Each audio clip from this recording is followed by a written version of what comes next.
जगत शिरोमणि श्रीधरता जयवंत जगत शिरोमणि श्रीधरता जयवंत।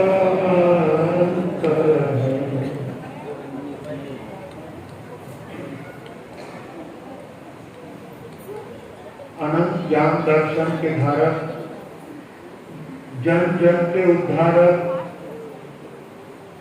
संसार के समस्त जीवों के दुखों को जानकर सुखी बनने के लिए मोक्ष मार्ग का दिव्य संदेश देने वाले चरम तीर्थेश शासनपति श्रमण भगवान महावीर स्वामी को एवं कार्य पूज्य गुरु भगवंतों के चरण कमलों में हृदय की अनंत आस्थाओं के साथ कोटिशः वंदना अर्पित करने के पश्चात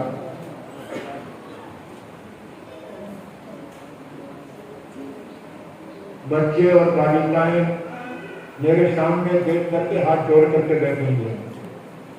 हाथ खुलना नहीं चाहिए, हाथ जुड़े रहेंगे सबसे। जब तक व्याख्यान करे तब तक हाथ जोड़ करके बैठना है। जो हाथ खोल देगा वो नापास हो जाएगा। यदि आपको पास होना है तो सबको हाथ जोड़ करके शांति पूर्वक प्रवचन का लाभ लेना है। पर्यूषण पर्व हमारे सामने चल रहे हैं। आप और हम सब पर्यूषण पर्वाधिराज की भव्य आराधना करने के लिए आए हैं। सभी के हाथ जुड़े हुए होना चाहिए। देखो एक छोटा सा बालक भी हाथ जोड़ करके बैठा है। आप सबको भी उसे देखकर अपने आप को सावधानी के साथ प्रवचन का लाभ लेना है और पर्यूषण पर्व की आराधना करना है। उठे तो भक्ति सुपर्व मनावो गुणवान थे तो भक्ति सुपर्व मनावो गुणवान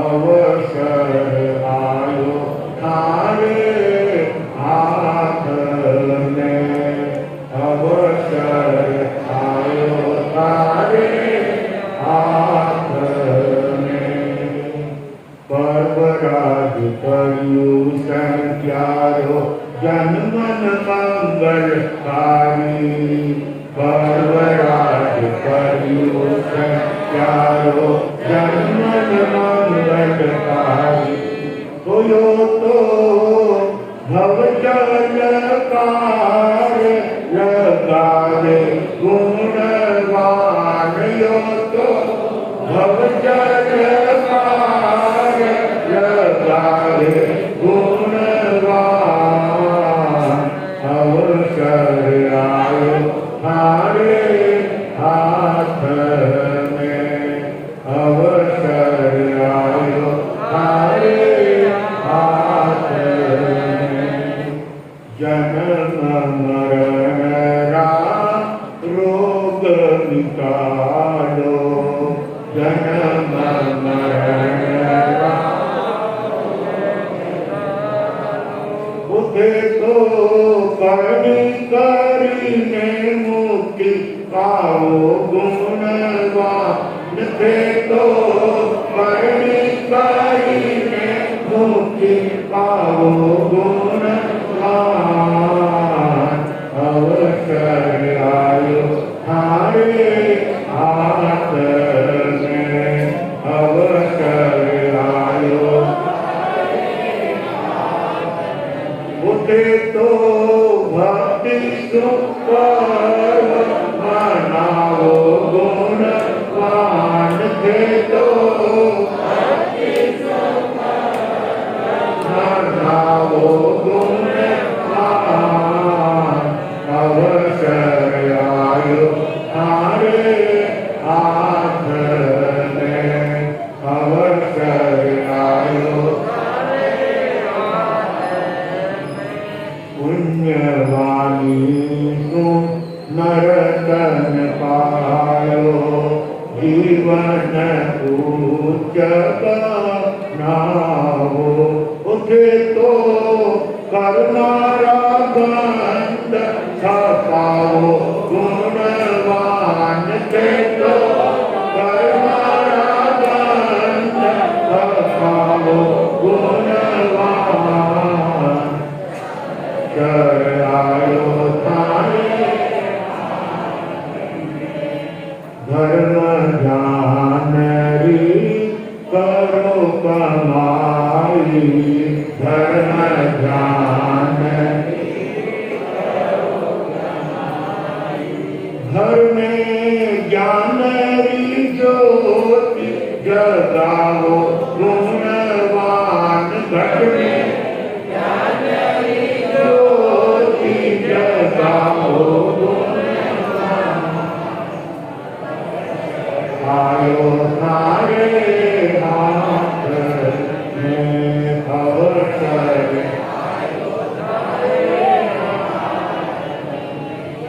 भाग्य उदय को गुरुवारो योग मिलो है भाग्य उदय को गुरुवारो योग मिलो है उठे तो गौतम रे संग गाओ गुणवान थे तो गौतम रे संग गाओ गुणवान अवसर आयो थारे हाथ में अवसर आयो थारे हाथ में उठे तो भक्ति सुपर्व मनाओ गुणवान थे तो भक्ति सुपर्व मनाओ गुणवान अवसर आयो थारे हाथ में अवसर आयो थारे हाथ में गुरु अवधेश कमल कन्हैया धर्म सभागार में उपस्थित समस्त धर्म प्रेमी आत्म जिज्ञासु अपने जीवन को सद्गुणों से अनुरंजित करने की अनन्य भव्य भावना लेकर उपस्थित होने वाले सभी धर्मनिष्ठ शुद्ध श्रोताओं सुशील माताओं एवं बहनों जीवन को पावन बनाने के लिए परमात्मा की वाणी हमें बारंबार संदेश देते हुए समन्वय का प्रेम का वात्सल्य का सुंदर स्वरूप समझा रहे हैं। हम अपने जीवन में प्राणी मात्र के प्रति प्रेम का झरना झरते हुए वात्सल्य की सुंदर भावनाओं को लेकर इस पर्युषण पर्व की धर्म ध्यान के साथ में तप त्याग के साथ में सामायिक और संवर्ग की करनी करते हुए अपने जीवन को सद्गुणों से जोड़ने का कार्य करेंगे।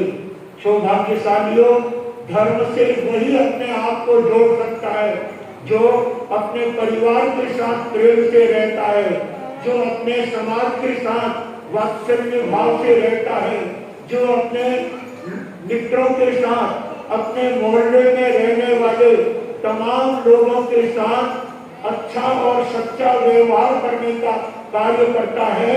वही व्यक्ति अपने जीवन को धर्ममय बना सकता है, वही व्यक्ति परमात्मा के संदेशों को अपने जीवन में आत्मसात करने का कार्य कर सकता है।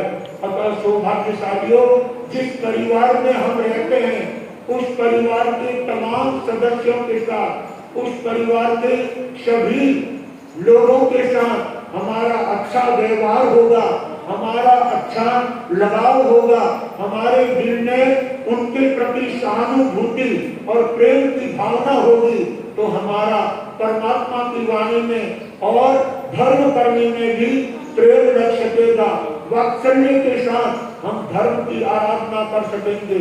इसलिए प्रत्येक व्यक्ति को अपने परिवार को स्वर्ग बनाने की आवश्यकता है। जिसका परिवार स्वर्ग में होता है सचमुच में वो आगामी जन्म में भी स्वर्ग को प्राप्त करने वाला होता है। एक छोटी सी घटना आज आपके सामने रख करके ये बताना चाहूंगा कि हमारे दिल में अपने परिवारजनों के प्रति कैसा व्यवहार होना चाहिए, कैसा लगाव होना चाहिए, कैसी अनुपम प्रेम और प्रीत की भावना होनी चाहिए। वो बात जहाँ होती है तो उसका परिवार भी सब तरह से आनंदमय होता है और उसके संपूर्ण व्यक्तियों के साथ में अच्छा व्यवहार होकर के वो अपने जीवन को परमात्मा की भक्ति में लगाने का कार्य करता है। एक नगर के अंदर शेख और शेखानी रहते थे। दोनों का इतना सुंदर व्यवहार था। पति पत्नी अगर प्रेम से रहते हैं, पति और पत्नी के अंदर सहानुभूति होती है, तो उनके घर में आने वाला नया सदस्य भी अपने पापा और मम्मी के सुंदर संस्कारों को गर्व से ही ग्रहण करने का भाव लेकर के चलता है। यदि माता अपने पुत्र को अच्छे संस्कारवान पुत्र को जन्म देना चाहती है तो माता को पहले अपना जीवन बदलने की आवश्यकता है। सचमुच पुत्र के पैर पालने में नहीं, लेकिन पुत्र के पैर पेट में ही दिखाई देते हैं। जिस माता का जीवन संस्कारवान होता है उसके उदर में संस्कारवान पुत्र आता है और वो अपने जीवन को उज्जवल करता हुआ अपने परिवार का, अपने संघ और समाज का और अपने पूरे राष्ट्र का गौरव बढ़ाने का कार्य करता है। इसलिए संस्कारवान बच्चों को जन्म देने के लिए पहले माता को संस्कारवान बनने की आवश्यकता है। बच्चियों देखो, सभी जो बच्चे शांति के साथ देखेंगे उनको आज बहुत बड़ा गिफ्ट मिलेगा। जो गिफ्ट प्राप्त करना चाहते हैं वो सामयिक में उत्तर के नहीं, चाहे भले 11:30 बज जाए, तब तक आप बैठे रहेंगे तो गिफ्ट मिलेगा। जो उत्तर के चले जाएंगे उन्हें कुछ भी प्राप्त होने वाला नहीं है। इसलिए सब हाथ जोड़ करके देखो, ए सुनना वो पाली वाले या पाली की पंचायती नहीं है, शांति से गए हाथ जोड़ करके देखिए। बात जो मैं आपके सामने अपने घर परिवार को स्वर्ग बनाने की कह रहा हूं, वो बात सुनने लायक है। शेख साहब के यहाँ पर 2 पुत्रों का जन्म होता है। माता पिता उन्हें बचपन से ही अच्छे संस्कार देते हैं। बचपन से ही बच्चे को अपने परिवार के साथ में सुंदर विनय, नम्रता, सरलता के भाव बच्चे को सिखाते हैं। बच्चों को सिखाने का कार्य सबसे पहले अगर पाठशाला के रूप में कोई काम करता है तो वो माता होती है। जिस माता का जीवन अच्छा, उस परिवार के बच्चे का जीवन अच्छा। जिसके पालक अच्छे, उसके बालक अच्छे। तो पहले पालकों को अच्छा बनने की आवश्यकता है। यदि पालक अच्छे नहीं होंगे तो बालक कैसे अच्छे हो सकेंगे? अपने घर परिवार में अच्छे बालक को बनाने के लिए पहले पालक यानी माता पिता को अच्छा बनने की आवश्यकता है। दोनों पुत्रों को उन्होंने बहुत अच्छे संस्कार दिए और न केवल उनके परिवार में ही वो संस्कार देखे जाते थे, लेकिन शेख और शेखानी का प्रभाव अपने पूरे समाज में था, अपने पूरे संघ में था। संघ के सारे परिवार उनको बहुत ऊंची निगाहों से देखते थे, बहुत ऊंची नजरों से देखते थे। और इसलिए शेख साहब अपने मन में हमेशा ये संकल्प लेकर के चलते थे, मेरे बच्चे अगर सुंदर होंगे, मेरे बच्चे अगर पवित्र होंगे, मेरे बच्चों का व्यवहार यदि अच्छा होगा तो मेरे परिवार का गौरव बढ़ाने वाला होगा। इसलिए दोनों भाइयों को, दोनों बच्चों को माता पिता अच्छे संस्कार देते हैं और उनको अच्छी स्कूल में भेज करके, जिस स्कूल के शिक्षक अच्छे होते हैं वो अपने बालकों को, अपने विद्यार्थियों को, अपने स्टूडेंट को अपना पुत्र और पुत्री समझ करके अक्षर ज्ञान देने के साथ साथ उनको नैतिक और चारित्रिक शिक्षा देने का कार्य अध्यापक करते हैं। माता पिता का जितना उत्तरदायित्व होता है उतना ही बड़ा उत्तरदायित्व एक पाठशाला में, एक स्कूल में अध्ययन कराने वाले मास्टर का हुआ करता है। मुझे कहते हुए बहुत हार्दिक प्रसन्नता होती है जो अपने स्कूल के विद्यार्थियों के प्रति हमदर्दी के भाव रखते हैं, स्नेह और प्रेम के भाव रखते हैं। ये बच्चे स्कूल में आने के बाद मेरे हैं, इन बच्चों को अच्छे संस्कारों के साथ मैं अगर अक्षर ज्ञान दूंगा तो मेरे स्कूल का नाम ऊंचा बनेगा, मेरे गांव का नाम चमकाने वाले होंगे। ऐसे कालादेव क्षेत्र के अंदर, नाम तो अभी मास्टर साहब का भूल गया हूँ, लेकिन कालादेव में रहते हैं। अपनी स्कूल के अंदर उन्होंने बच्चों के पढ़ने के लिए बेंच और कुर्सी की कमी थी, तो उन्होंने 2 महीने का पगार, 1 महीने का पगार 60,000 रुपए मिलता था, 2 महीने के पगार के पैसे टेबल और कुर्सी ला करके अपने स्कूल के बच्चों के लिए मास्टर साहब ने उपलब्ध कराए। सचमुच में ऐसे मास्टर ही हमारे परिवार को और हमारे क्षेत्र को और हमारे राष्ट्र को रोशन करने वाले होते हैं। भाग्यशालियों, ऐसे मास्टर अगर देखना हो तो कालादेव में जाकर के देखो, कालादेव में जाकर के देखो, आपको वैसे ही गुणवान श्रावक और श्राविका मिलेंगे। हम 4 दिन कालादेव लेकर के आए, आज भी हमें वो कालादेव की भक्ति, कालादेव की धर्म भावना, कालादेव का सेवा भाव आज भी हमारे दिल में बिल्कुल, जब जब मन में सेवा के भाव आते हैं कालादेव क्षेत्र याद आ जाता है। यदि भीम का नाम भी आप संतों के दिल में बसाना चाहते हो तो अपने सारे बच्चों को धार्मिक बनाने की आवश्यकता है, बच्चों के जीवन में अच्छे संस्कार देने की आवश्यकता है। शेख शेखानी ने अपने बच्चों को बहुत सुंदर संस्कार दिए और जब बच्चे पढ़ लिख करके गुणवान हो गए, संस्कारवान हो गए, तो उन्होंने 2 अलग-अलग परिवारों की कन्या अच्छा घर देख करके, अच्छी कन्या देख करके, संस्कारवान, धर्मनिष्ठ, गुणवान कन्या देख करके अपने दोनों पुत्र की शादी कर देते हैं। बड़े खास के साथ में दोनों पुत्र की शादी हो जाती है और दोनों की बहुएं घर में आ जाती है। सास ससुर के प्रति जो विनय भावना, सास और ससुर के प्रति जो आदर और सत्कार की भावना एक बहू के दिल में होती है, तो वो बहू के कंडोरे की ऊंची खुलवा देती है और वो ऊंची सासू की बहू को संभला देती है। बहू जी, ये ऊंची आप संभालो, ये सारे घर के सामान आप संभालो, ये चौका वगैरह सब आप संभालो। अब हमें आपसे बहुत संतोष है जो बहू भोजनोपरांत अपने सासू के जाकर के पैर दबाती है, वो सासू का मन जीत लेती है, अपने ससुराली के मन को अपने प्रति प्रभावित करने का कार्य करती है। संस्कार जीवन में होते हैं तो वो सबको अपना बना लेती है। भाग्यशालियों, वो संस्कार के रुक्मिणी के जीवन में ससुराल में जाते ही सब रानियों को उन्होंने अपनी बहनें बना दी, सब परिवार के लोगों को अपना बना दिया, यहाँ तक कि नौकर चाकर वो भी रुक्मिणी के सामने अचल अचल करते हैं। बताइए, हमारे लिए कोई सेवा आप जो हुक्म और आदेश करेंगे उसका हम परिपालना करेंगे। वो उनके प्रति अच्छे भाव रखते तो नौकर भी दौड़ दौड़ करके काम करते हैं। भाई रतन लाल जी मारूफ कई बार कहते हैं कि मैं कई दिनों तक, महीनों तक आनंद वाटिका की तरफ देखता ही नहीं, मेरा भाई संभालता है और वही सारा काम देखता है। जिनको मैंने मुनीम के रूप में रखा, हेड मुनीम के रूप में रखा, पिछले 30-40 वर्षों से काम कर रहा है, मुझे वो महीने पे महीने जो भी आवक होती है ला करके दे देता है, दौड़ दौड़ करके काम करता है। उसके परिवार में कोई सुख दुख होता है तो मुझे उसको बताने की आवश्यकता है। तब नौकरों की भावना बढ़ती है, तब मुनीमों की भावना बढ़ती है।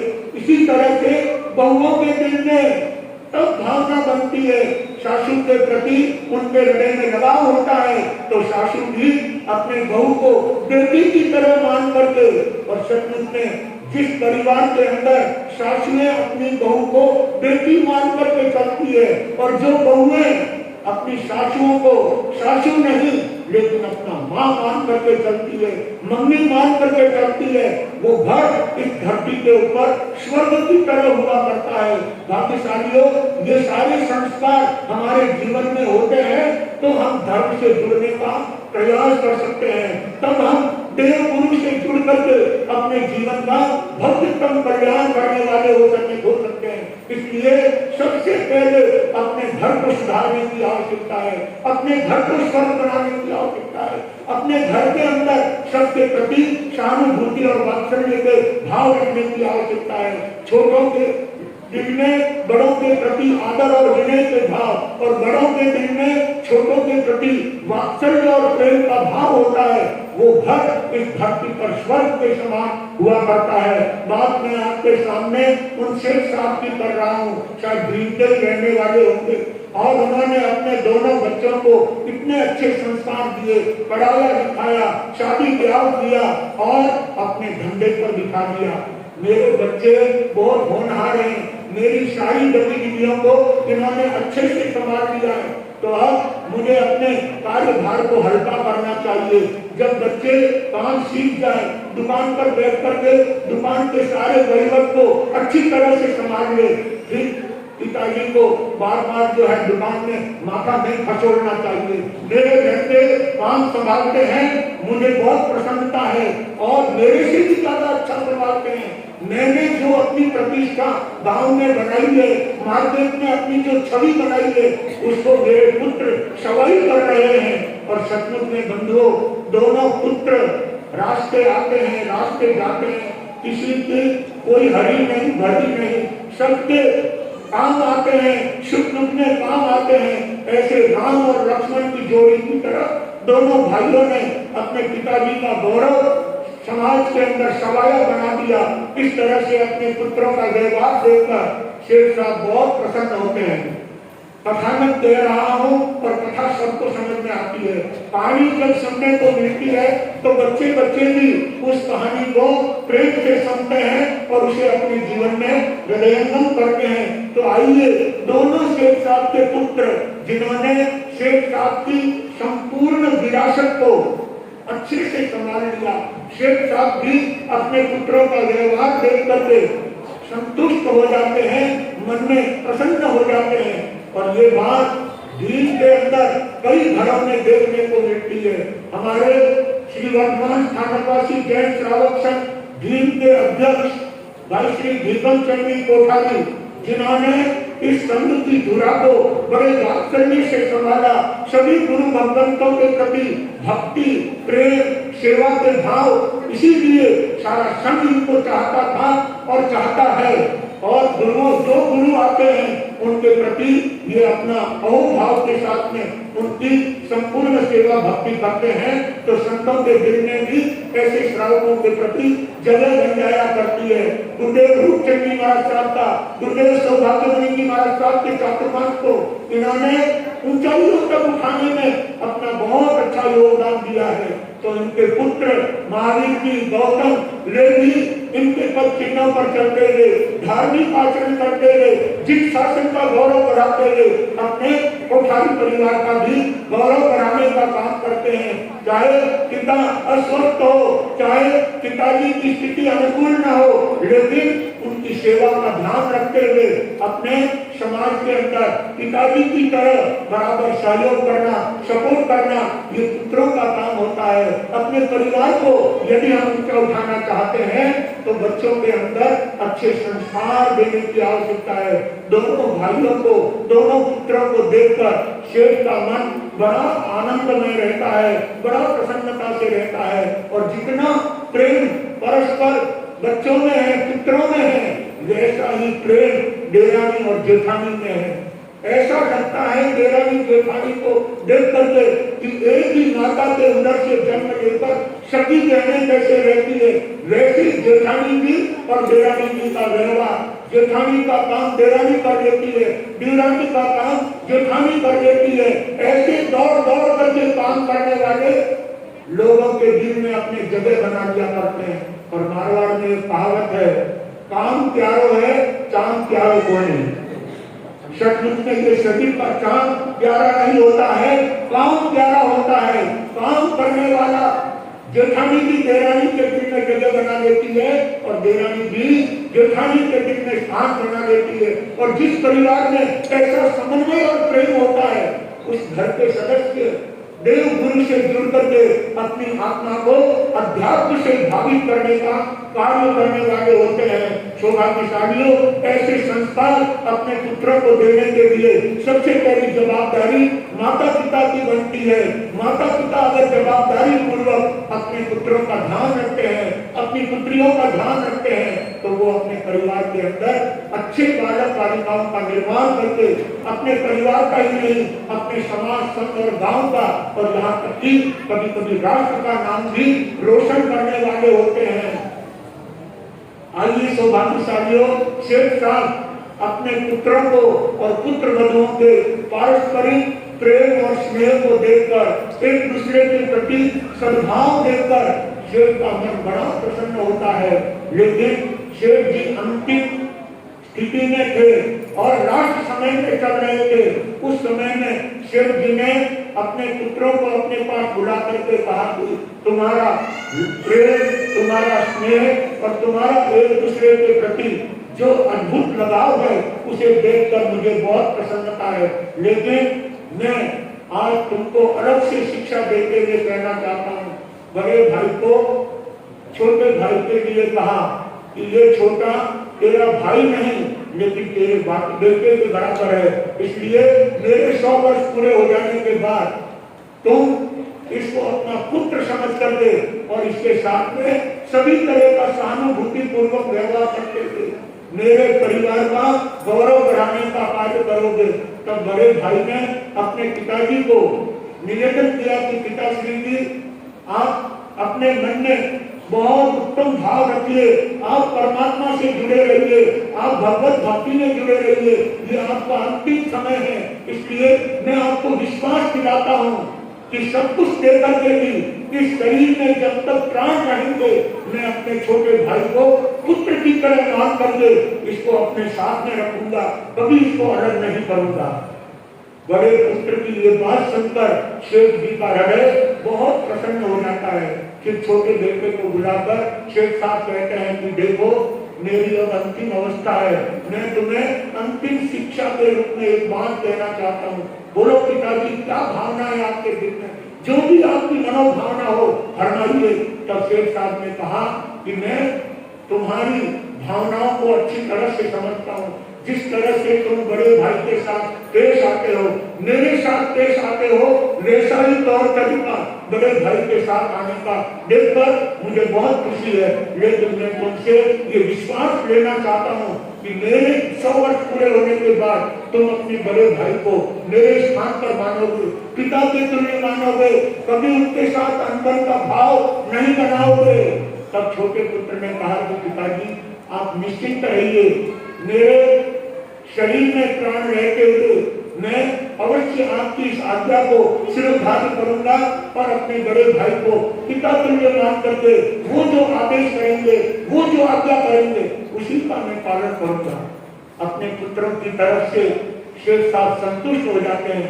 फिर देरानी जेठानी को बुलाते हैं, उनको भी संस्कार देते हुए कहते हैं कि बेटा, तुम्हारा सभी बहनों की तरह व्यवहार देखकर मेरा दिल बहुत प्रसन्न है, लेकिन मेरे 100 वर्ष बीत जाने के बाद तुम इसी तरह से एक दूसरे के प्रति बहन की तरह भाव रखोगे, प्रेम पूर्वक रहोगे, तो तुम्हारे परिवार का नाम ऊंचा उठेगा, तुम्हारा नाम गौरवशाली बनेगा, तुम्हारे से लोग प्रेरणा देंगे। दोनों बहुओं ने ससुर जी को बहुत विश्वास दिलाते हुए कहा, आप निश्चित रहिए, मैं आपको विश्वास दिलाती हूँ कि आप के पश्चात हम दोनों जिस तरह से आज परिवार का समाज में नाम है, संघ में नाम है, वैसा ही नाम आपके परिवार का सवाया बना करके रखेंगे, कभी हल्का लगाने का काम नहीं करेंगे। सचमुच में परिवार के प्रत्येक सदस्य से ही परिवार का गौरव बढ़ा पाता है। दोनों बहुओं की तरफ से निश्चित हो जाने के बाद शेख साहब अपनी धर्म भावनाओं में लग जाते हैं, भक्ति भावना में लग जाते हैं, परमात्मा के चरणों में अपना जीवन समर्पित कर देते हैं और पुत्र वधुएं सब के सब उनको धर्म सुनाती है, कभी बड़ी साधु वंदना सुनाती है, कभी बृहद आलोचना सुनाती है, कभी उनको स्तवन सुनाती है, कभी सज्जाएं सुनाती है, कभी उनको 10 सूत्र, उत्तराध्ययन सूत्र, नंदी सूत्र आदि शास्त्र के पाठ सुनाती है, पिताजी ने हम पर बहुत उपकार किए हैं, हम उनके उपकार का बदला धर्म में जोड़ करके ही प्राप्त कर सकते हैं। धरती उम्र में माता पिता को रोग कोई जब सताए, सेवा करें हम ऐसी लगन से, दिल उनका खुश हो जाए। अपनी चमड़ी के जूते पहना, अपनी चमड़ी के जूते पहना, तो भी नहीं कर्ज उतरते हैं। माँ बाप का बड़ा उपकार हमें सन्मान दिखाते हैं। माँ बाप का बड़ा उपकार हमें सन्मान दिखाते हैं। सचमुच बंधुओं, माता पिता के अनगिनत उपकार पुत्र और पुत्रियों के प्रति हुआ करते हैं, पुत्र वधुओं के प्रति हुआ करते हैं। और जो पुत्र और पुत्र वधु अपने प्रिय पिताजी और ससुर जी के प्रति उत्तम भावनाओं से उनके अंतिम समय में धर्म में साथ देते हैं, धर्म में उनका सहयोग करते हैं, तो वो उनके उपकारों से उपकृत होने का कार्य करते हैं। अंतिम समय जब नजदीक आए, धर्म ही उनको सुनाए। माहौल ऐसा कर दे धर्ममय, पंडित मरण को दे पाए। उनकी आत्मा का हो कल्याण, उनकी आत्मा का हो कल्याण। यदि सही घाटा बंधाते हैं, यदि उनकी आत्मा का हो कल्याण, यदि सही घाटा बंधाते हैं।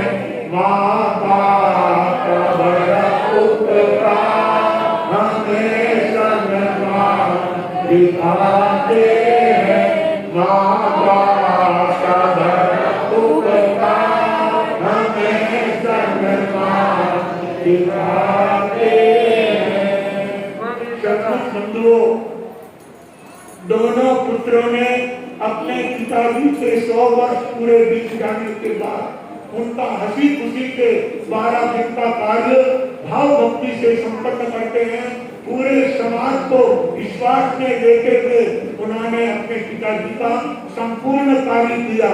और उस कार्य के पश्चात जो रिश्तेदार आए हुए थे, जो मेहमान आए हुए थे, उनको यथा समय अपने घर से विदा कर देते हैं, बहन बेटियों को भी विदा कर देते हैं। और उसके बाद रूटीन के रूप में हमेशा दुकान पर साथ जाना, दुकान से साथ आना, साथ में भोजन करना, साथ में ही सारे क्रियाकलाप करना। दोनों भाइयों का ऐसा अद्भुत प्रेम देख करके सारे गांव वाले कहने लगे, वाह वाह, भाई हो तो ऐसे हो। सचमुच में अपने पिताजी के उत्तम संस्कारों को इन बच्चों ने अपने जीवन में अपना करके अपने संघ का नाम गौरवान्वित किया है, अपने भीड़ का नाम रोशन किया है। सचमुच में बंधुओं, एक परिवार यदि कुशलता के साथ रहता है, प्रेम और वात्सल्य के साथ रहता है, उसकी खुशबू न केवल भीड़ तक सीमित रहती है, लेकिन ऑल इंडिया के अंदर उसका प्रसार और प्रचार हो जाया करता है। इसलिए अपने परिवार का गौरव हमारे हाथों में है। दोनों भाई साथ में आते हैं, साथ में जाते हैं।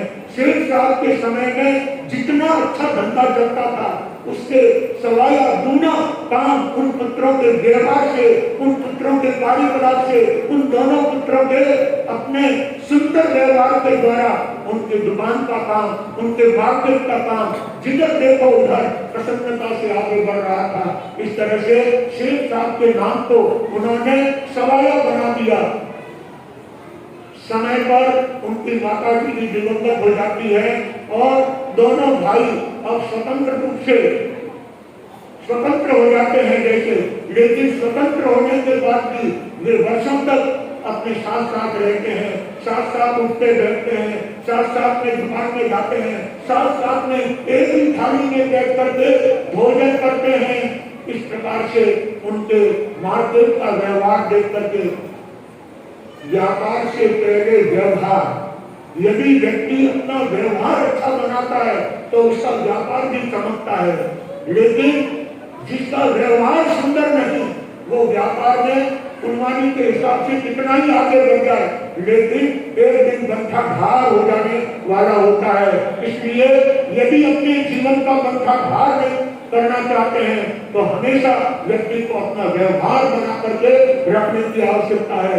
दोनों भाई बड़े व्यवहारिक थे, बड़े कुशल थे, दोनों एक दूसरे को समझ करके चलते थे और इसलिए उनका मार्केट में भी बहुत लोगों ने प्रभाव था, लोगों ने मान्यता थी, लोग उनसे सलाह लेते थे, लोग उनसे पूछ करके काम करते थे। इतना उनका सुंदर व्यवहार था। इस प्रकार से देखते देखते आप जानते हैं गांव होता है, वहां उकड़ा भी होता है। उकड़ा जानते हैं, डोरी जहां पर कचरा ले जा करके डालते हैं। हर गांव में कचरा मिलेगा, भीम में नहीं है क्या कचरा? रोज लखनऊ रोड पर घूमने जाता हूँ, सारे भीम का कचरा वही ले जाकर के लोग डालते हैं। आगे बढ़ने का ही मन नहीं होता है, वापिस रटनलाली कहते जब दिक्कत आ रही है वापिस घूम जाओ। तो कचरा कोई पसंद नहीं करता है। बात मैं आपके सामने ये करना चाहता हूँ कि जिनके परिवार के अंदर अच्छे संस्कार होते हैं वो सबके लोगों को अच्छा लगते हैं, लेकिन कुछ लोगों की एक आदत होती है, कुछ लोगों की एक नियत होती है जो घोचाबाजी किए बिना रहते नहीं है। उनको घोचाबाजी करने में आनंद आता है, उनको अच्छा करने में जितना आनंद नहीं आता उतना घोचाबाजी करने में, किसी को पटकने में, किसी को गिराने में ही आनंद आता है। कुछ गांव में ऐसे लोग थे जो देखने लगे दोनों भाइयों का आज पूरे नगर में इतना अच्छा व्यवहार है। और उनमें कुछ लोग जो हैं दलाल थे, अपनी दलाल जाति वाले दलाल नहीं, लेकिन जो दलाली का काम करते हैं उनको भी दलाल कहा जाता है। यहाँ जो दलाल है वो तो बड़े धार्मिक हैं, बड़े आध्यात्मिक हैं, रोज प्रार्थना में आते हैं, उनके बच्चे स्वयं आते हैं और खूब अच्छी धर्म आराधना करते हैं, लेकिन और प्रतिक्रमण भी करते हैं, महाराज साहब फरमाते हैं। और जब हृदय रवि साहब मेहता अपना एक एक प्रतिक्रमण का शब्द मोती की तरह बोलते हैं तो बच्चे भी शांति के साथ उनके प्रतिक्रमण को सुनते हैं। और जब प्रतिक्रमण ठीक से नहीं चलता है तो बच्चे भी आधा प्रतिक्रमण सुना नहीं सुना और कुछ बच्चे ऊपर के वॉल में चले जाते हैं और चोर टुकड़े को लंगोट बना करके कबड्डी कबड्डी कबड्डी ऐसे भी चंचल बच्चे होते हैं। तो बंधुओं ये तो एक केवल मनोरंजन के रूप में आपके सामने था। बालकपन होते हैं वहां पर बाल भाव सवार हो जाता है। एवं का मुनि कहते कि अपने पात्रे को पानी में छोड़ करके नौका की तरह चलाने का काम कर सकते हैं। मुनि के कहने के बाद भी जब बाल भाव उनके दिल में आता है तो ऐसा हो जाया करता है। तो खैर मैं आपके सामने बात कर रहा हूँ कि यहाँ के बच्चे भी सामाजिक प्रतिक्रमण और सभी भावों में बड़े फाट से लाभ दे रहे हैं। लगभग 50-60 बच्चे छुट्टी के दिन हर दिन इनकी यहाँ ऊपर उपस्थिति देखी जाती। प्रदूषण नहीं, लेकिन प्रदूषण के बिना भी बच्चे 60 के आसपास 50-60 बच्चों की सामर्थ्य के साथ यहाँ पर धर्म त्याग करते हैं, तब त्याग की आराधना करते हैं। लगभग अब तक 30 बच्चों ने ट्रेनिंग कर लिए हैं। 9-9, 10-10 वर्ष के बच्चे, 9-9, 10 वर्ष की बालिकाएं ट्रेनिंग करती है, अपने माता पिता को तपस्या करते हुए देखती है तो उनको भी मन में भाव होता है कि हम भी ट्रेनिंग करेंगे। देवर चंडी साहब डर्रा जिनके परिवार के छोटे छोटे बच्चे तेरे की तपस्या, भाई मोती राय जी दलाल जिनके बेटे में और बेटी में तेरे की तपस्या, इसी तरह से और कई दलाल परिवार के बच्चे, यहाँ बोरा परिवार के बच्चे, यहाँ तेरा सरिया परिवार के बच्चे और जितने परिवार सभी का नाम नहीं ले सकता, लेकिन भीम के बच्चे बच्चे में धर्म के प्रति लगाव है, धर्म के प्रति भक्ति है। और इसीलिए काला देव निवासी भाई श्री लक्ष्मी लाल जी, रोशन लाल जी, डेरासरिया परिवार की ओर से इन बच्चों को आज प्रोत्साहित किया जाएगा। आज इनको बड़ा गिफ्ट दिया जाएगा, बड़ा इनाम दिया जाएगा। लेकिन जो यहाँ पर सामाजिक में होंगे, सामाजिक में बैठे हुए बच्चों को ही गिफ्ट मिलेगी। जिसने मुकद्दमी खोलनी है, जिसने अपनी चद्दर उतारनी है, उनको वो गिफ्ट नहीं मिलेगा। जो सामाजिक में होगा उन बच्चों को गिफ्ट मिला करती है, उन बच्चों को सचमुच में इनाम मिला करता है। तो सब बच्चे सावधान हो जाएंगे। जैसे हमारे तत्व चिंतक श्री सागर मुनि महाराज साहब वर वधु को सावधान करते हैं, ऐसे में बालक और बालिकाओं को कहते हैं सावधान, सब सावधान कहते थे। और परमात्मा की भक्ति में, प्रवचन को सुनने में, व्याख्यान सुनने में अपना मन लगा हुआ होना चाहिए। बात मैं शेख साहब के पुत्रों की कर रहा हूँ और समय का काटा यथास्थान आ गया है। इसको समझ कर कर्मी कथानक को रखा जाए, क्योंकि खमक भावना की बात है। इस कथानक से साथ में खमक भावना की भावना जुड़ी हुई है।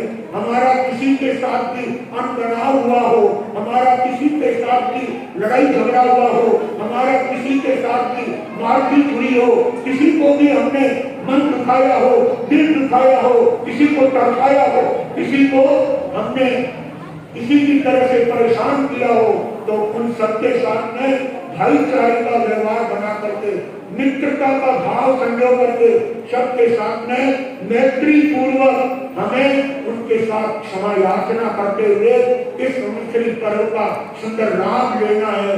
दोनों भाई अपने व्यवसाय को बहुत अच्छे से चला रहे हैं, अपना पूरा व्यवसाय इतने अच्छे ढंग से देखते हैं कि सारे शहर में, सारे नगर में और आसपास के गांवों में भी उस परिवार की चर्चा फैल चुकी थी। शेख साहब का परिवार, क्या उनके बच्चों का लगाव है, क्या उन बच्चों का व्यवहार है, क्या उन भाइयों का परस्पर बच्चे बच्चे के साथ अनूठा उनका प्रेम व्यवहार देख करके लोग उनसे प्रभावित हुए बिना नहीं रहते थे। जब भी वे बाजार में से होकर के घर पर जाते, घर से दुकान पर जाते, तो लोग उन्हीं को देख करके आनंद की अनुभूति करते थे। हमारे घर में भी ऐसे बच्चे हो तो कितना अच्छा, हमारे घर में भी इस तरह के भाई हो तो कितना अच्छा, हमारे घर में भी काका भतीजा ऐसे हो तो कितनी अच्छी बात है। हमारे घर के अंदर भी इसी तरह से जेठानी और देरानी हो तो कितना अच्छा लगेगा, कितना सुंदर लगेगा। ये पर्व दिवस हमें एक दूसरे के साथ मैत्री का भाव जोड़ने के लिए, प्रेरणा देने के लिए आते हैं और अपनी आत्मशुद्धि की प्रेरणा देकर के हमारे बीच में आते हैं। ऐसे आत्मशुद्धि के पर्व को हम भावपूर्वक मनाते थे। उन शेख साहब के दोनों पुत्रों का जिस तरह से अपने गांव में लोगों में उनका व्यवहार है, लोगों में उनकी ख्याति है, लोगों में उनकी प्रशंसा है, लोगों में उनकी जाऊं चढ़ाती है, उसे देखकर लोग उनसे प्रेरणा लेते थे। वास्तव में कुछ प्रेरणा स्रोत होते हैं और कुछ अपने जीवन के अंदर प्रेरणा लेने वाले होते हैं। हमें प्रेरणा स्रोत बनने की आवश्यकता है। हमारा ऐसा उत्तम जीवन होना चाहिए जिसे देख करके लोग भी हमारे व्यवहार से कुछ सीखे, हमारे जीवन से कुछ प्रेरणा ले और अपने जीवन को भी अच्छा और पावन बनाने का प्रयत्न करें। यही बात हम सब गुरुओं के चरणों में बैठकर परमात्मा की अनन्य भक्ति करते हुए अपने जीवन को पावन और पवित्र बनाएंगे। सचमुच में श्री देवी महारानी ने अपने पुत्र एवंता को ऐसे संस्कार दिए थे। अभी तक वो बालक साधु संतों के संपर्क में नहीं आया था। उससे पहले उसका जीवन इतना संस्कारी था कि संतों को देखकर उनके पास जाने का मन कर जाता था। एक बार एवंता कुमार अपने छोटे छोटे बच्चा और बालिकाओं के साथ धूली में खेल रहा था और उधर गौतम स्वामी गोचरी पधारते हुए उनके नगर कोल्हापुर में गोचरी के लिए पधारते हैं और एवंता कुमार बच्चों के साथ खेल रहा था।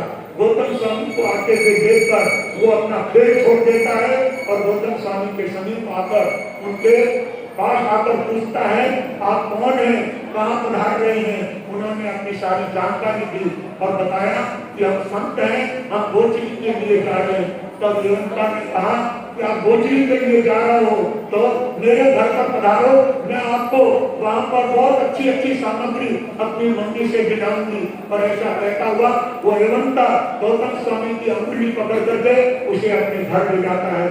और घर ले जा करके जब श्री देवी रानी ने अपने पुत्र के साथ गौतम स्वामी को अंगुली पकड़े हुए लेकर के आते हुए देखा तो माता का दिल राजी राजी हो जाता है, प्रसन्न हो जाता है। ओ आज मेरा पुत्र कितना अच्छा काम करके आया है, मुनिराज को अपने घर पर लेकर के आया है। और कोई साधारण मुनिराज नहीं, लेकिन गौतम स्वामी जैसे महान परमात्मा के ज्येष्ठ संत गौतम स्वामी को वो लेकर के आया है। श्री देवी रानी अपने सिंहासन से उतर करके गौतम स्वामी के सामने जाती है और उनको 3 बार कुत्तो आया पड़ा है, 3 बार वंदना करती है और अपने पुत्र को शाबाशी देती है। गौतम स्वामी को अपने भात घर में रसोई घर में ले जाती है, उनको भावपूर्वक आहार पानी कराती है और अपने पुत्र को बहुत सहलाते हुए कहती है, पुत्र आज तुमने बहुत उत्तम काम किया है। पुत्र भी अपने माता के द्वारा शाबाशी मिलने पर विचार करने लगा कि ये इतने महान संत हैं जिनको मेरी मम्मी जी 3 बार उत्तर करके वंदना करते हैं। पिताजी को तो खाली जय जिनेन्द्र कहते हैं, उनका स्पर्श करके खाली मुजरो सा जय जिनेन्द्र सा इतना ही कहती है, लेकिन आज उनको तो 3 बार उत्तर करके वंदना कर रही है। इसका मतलब मेरे पिताजी से, मेरे पापा जी से भी ये क्या है, बड़े हैं। वो अपनी मम्मी से पूछता है कि मम्मी ये क्या मेरे पापा से भी बड़े हैं। तब मम्मी ने उनका सारा परिचय बताया और वो परिचय जान करके सेवंता कहने लगे, जब ये इतने महान हैं तो मैं इनके सामने रहना चाहूंगा। और गौतम स्वामी आहार पानी देके जाने लगे तो सेवंता ने कहा गरम गरम आहार आपको मिला है, यहीं पर मेरे रूम में बैठ करके आप पहले भोजन कर लो, ये आहार कर लो, उसके बाद फिर आपके साथ साथ मैं भी चलूंगा। गौतम स्वामी ने कहा ऐसे हम गृहस्थ के यहाँ पर आहार नहीं करते हैं, मेरे गुरुदेव मेरे भगवान महावीर स्वामी वो श्रीवन उद्यान में विराजमान है, उनको जाकर के आहार पानी रखाऊंगा और वो आदेश करेंगे तो फिर मैं इस आहार का सेवन करूंगा। इतने बड़े संत होने के बाद भी अपने गुरु का आदेश, गुरु की आज्ञा का कितना ध्यान रखते थे। शतमुख बंधुओं, गुरु गुरु हुआ करते हैं। रेवंता कुमार भी जब ये जानते हैं कि इनके भी कोई गुरु है तो वो अपनी मम्मी से कहता है मैं इनके साथ इनके गुरुदेव के दर्शन करने के लिए जाना चाहता हूँ। श्री देवी उनको कैसे रोक सकती थी। वो गौतम स्वामी के साथ साथ श्रीवन उद्यान में जाते हैं। जब भगवान महावीर स्वामी विराजमान थे वहाँ गौतम स्वामी गोचर लेकर के पहुंचते हैं और अपने पात्र में जो भी आहार लेकर के आए थे वो आहार उनको बताया और भगवान ने कहा कि बहुत ठीक है, तुम अब इस आहार पानी का उपयोग करो अपनी अनुकूलता के अनुसार। गौतम स्वामी ये पात्र लेकर के अपने अलग स्थान पे चले जाते हैं देवी का पारणा करने के लिए। और रेवंता कुमार भगवान महावीर स्वामी के सामने 3 बार बैठ करके उनको वंदना करता है, उनके सम्मुख बैठ जाता है। भगवान ने संक्षेप में बालक समझ सके ऐसे शब्दों में उनको उपदेश सुनाया और उस उपदेश को सुनकर रेवंता कुमार को वैराग्य हो जाता है। घर पर आकर के माता पिता से दीक्षा की अनुमति मांगता है। माता पिता पहले तो उसको कहते हैं तू बच्चा है, तू क्या संयम में समझता है, तू क्या दीक्षा में समझता है, इसलिए ये बैठ के जाओ और बच्चों के साथ खेलो कूदो। तब रेवंता कुमार ने माता पिता के सामने ऐसे प्रश्न रखे जिस प्रश्न का जवाब माता पिता को भी नहीं आता था, लेकिन रेवंता कुमार ने उन सवालों का जवाब अपने माता पिता को देकर उनको समझा दिया कि जीवन में करने लायक धर्म होता है, संयम होता है। ऐसे उत्तम संयम मार्ग को मैं स्वीकार करना चाहता हूँ।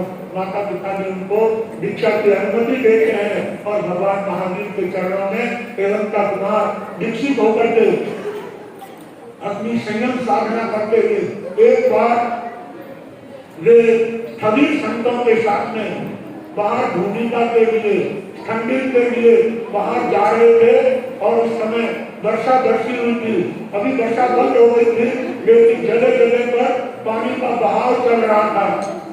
यहाँ पर भी बारिश बरसने के बाद भी एक दिन नहीं, 2 दिन नहीं, कई दिनों तक जो है पानी बहता ही रहता है रास्ते के अंदर। और जब इधर बालादेव की तरफ जाते हैं तो वहाँ तो पहाड़ से उतरने वाला पानी कितने दिनों तक चलता रहता है। और आपके यहाँ का तालाब तो पिछले 1 महीने से ओवरफ्लो चल रहा है, उसकी चद्दर चल रही है। और अब तो बालादेव के समीप में जो राजसमंद है, गोपाल समुद्र, वो भी अपने आप में भर गया। आसीन का बांध जो वर्षों तक नहीं भरा, कहते 25 साल में हमने कभी भरे नहीं देखा, वहाँ का बांध भर गया। ये वर्षा जहाँ होती है वहाँ पर सबको हरा भरा कर देती है, सबके अंदर कुशलता और प्रसन्नता का भाव कर देती है। तो बंधुओं, बात देवंता बुद्धि की कर रहा, देवंता कुमार सभी मुनियों के साथ में बाहर ठंडी भूमि में जाते हैं तो हरि भगवान वो तो कुछ आगे चले जाते हैं। बच्चा छोटा है, ज्यादा लंबा नहीं चल सकेगा, गांव के बाहर निकल के उसको बिठा दिया कि तुम यहाँ पर विपरीत हो लो, हम थोड़ा आगे जा करके आते हैं। मुनिराज तो आगे निकल जाते हैं, देवंता मुनि गांव के बाहर ही अपने शारीरिक कार्य से विपरीत होकर के अपने रास्ते पर आकर के बैठ जाता है। लेकिन वह पानी का बहाव चल रहा था। उस पानी के बहाव को देखकर उन्होंने अपने हाथ से मुट्ठी ली और उस पानी के बहाव को थोड़ा रोकने का प्रयास किया और प्रयास करके अपने घोड़ी में से पात्रा निकाला और उसको पानी के अंदर रख करके वो कहने लगे, नाव पीले, नाव पीले। इस तरह से वो सब उच्चारण करने लगा, जैसे हमारे भीम के बच्चे प्रतिक्रमण करते हुए कभी कभी बाढ़ भाव आने से वो खेल कूद भी करने लग जाते हैं। लेकिन ये संस्कार का समय है, अपने बच्चों को इस तरह से डांटना भी नहीं चाहिए, समझाने की आवश्यकता है कि इस तरह से सामाजिक में नाचा कूदा नहीं जाता है, कबड्डी नहीं खेली जाती है और धम्मा मुक्ति नहीं करी जाती है। शांति से समय करना चाहिए, शांति से प्रतिक्रमण करना चाहिए। तो हेमंत का कुमार अपने पानी में नाव गिराते हुए कहने लगा कि देवी नाव के लिए पात्री को ही नाव बना दी और कहता नहीं नाव के लिए। और वो नाव किन शब्दों में गिराई उसके लिए यहाँ पर कवि कहता है, दो पंक्तियां देकर के फिर मैं अपनी बात पूरी करूंगा।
माता अस्नादिक लेने के काले निर्दोषण हम गहरा अस्नादिक लेने के काले निर्दोषण हम गहरा अंगुली पकड़ी कुंवर एवंता अंगुली पकड़ी कुंवर एवंता लायो गौतम लारकी एवंता मुनिवर नागती देवानी एवंता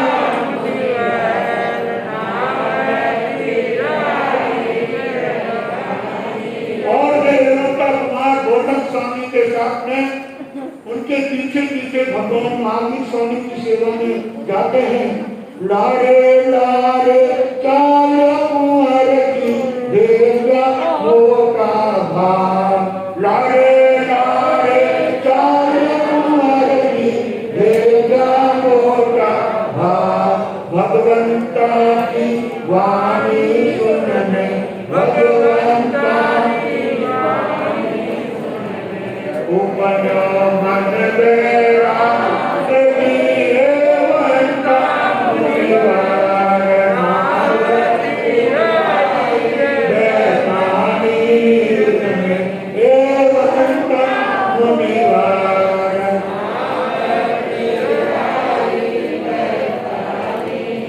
और गौतम स्वामी के साथ परमात्मा की सेवा में जाने के बाद जब उन्हें संगम लेना अच्छा लगा तो घर आकर के माता से अनुमति लेकर के परमात्मा के चरणों में उनके बड़े ठाट पाठ के साथ में महोत्सव करके और उनको परमात्मा के लिए शिष्य रूप में भिक्षा प्रदान कर देते हैं। महोत्सव करिए संयम लीला हुआ महोत्सव करिए संयम लीला हुआ भगवंता का चरण देखिया भगवंता धन ज्ञाना अवतार की एवंता मुनिवर नागती देवतानी एवंता मुनिवर नागती वर्षा काल वरसिया पीछे मुनिवर ठंड जावे वर्षा काल वरसिया पीछे मुनिवर ठंड जावे काल बांध पानी काकरा काल बांध पानी नाव जान की जावे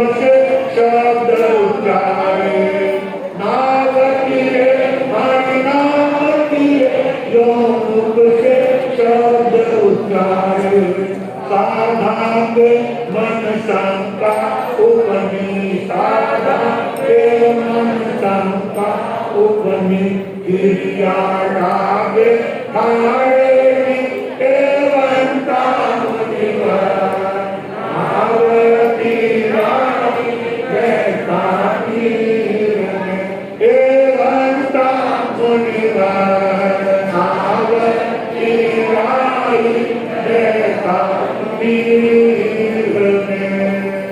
सौभाग्यशालियों एवंता कुमार ने अपने पात्र को ही नौका बना करके पानी में छोड़ करके मेरी नाव चल रही है, मेरी नाव चल रही है ऐसा जान करके जब स्थगित भगवत वापिस आते हैं और अवंता को पानी में पात्र पिलाते हुए देखकर उनके मन में कई संदेह होते हैं। परमात्मा की सेवा में जाते हैं और परमात्मा से निवेदन करते हैं, भगवान आप छोटे छोटे बालक को विकसित कर देते हो और फिर वो व्यवहार विरुद्ध काम करते हैं, तब भगवान ने सभी संतों को कहा कि हे सभियों, इस तरह से तुम एवंता की हिंसा मत करो। ये तो इसी भाव में मोक्ष जाने वाली आत्मा है, इसी भाव में अपनी जीवन नौका चलाने वाले हैं, इसी भाव में अपने भव का अंत करके सिद्ध बुद्ध और मुक्ति को प्राप्त करने वाले हैं। इसलिए इनको प्रेम से समझाओ, इनको धैर्य से समझाओ। ये बहुत भाविक आत्मा है, तो इस तरह से निंदा मत करो। परमात्मा के श्रीमुख से एवंता की हुंडी सिकड़ी हुई जान करके सारे स्थानीय मुनि एवंता कुमार के पास आते हैं। एवंता मुनि के पास आकर के अपने अपराध की क्षमा याचना मांगते हैं और एवंता मुनि भी उनके साथ अपना सुंदर भाव दर्शाते हुए उन सभी मुनियों के साथ ज्ञानार्जन करते हैं और खूब अच्छा अध्ययन करते हुए एवंता कुमार ने उसी जीवन के अंदर सुंदर संयम की आराधना करके, भगवत आज्ञा की आराधना करके उन्होंने अपने जीवन नैया को पार कर दिया और सदा सदा के लिए वे मुक्त हो गए। ऐसे एवंता कुमार की तरह आज हमारी धर्म सभा के अंदर इतने बालक और इतनी बालिकाएं, बहुत से बालक और बालिकाएं हाथ जोड़ करके बैठे हैं। अब तक मैं देख रहा हूँ छोटे छोटे बच्चे, ये छोटी सी बच्ची जब से देखा हूँ, जब से कहा है, तब से हाथ जोड़ करके बैठी है, कभी भी अपने हाथ को नीचा नहीं किया। ऐसे संस्कार हमारे बच्चों में आए और इन बच्चों को संस्कारित करने के लिए हमें समय समय पर इनको प्रोत्साहन देना चाहिए, जिससे बच्चों का मन धर्म के प्रति, जिन शासक के प्रति, गुरुओं के प्रति भक्तिवान बने और यही बालक आगे चल करके श्रावक बन करके हमारे संघ का गौरव बढ़ाने वाले होंगे। सर्वप्रथम इन बालक और बालिकाओं को प्रोत्साहन प्रदान करने के लिए भाई लक्ष्मी राय जी, रोशन राय जी डेरा सिया आगे आए और इन बच्चों को गिफ्ट प्रदान करके इन बच्चों का उत्साह बढ़ाएं। सभी मुपत्ति लगा करके बैठेंगे, मुपत्ति लगा के बैठेंगे, कोई मुपत्ति नहीं।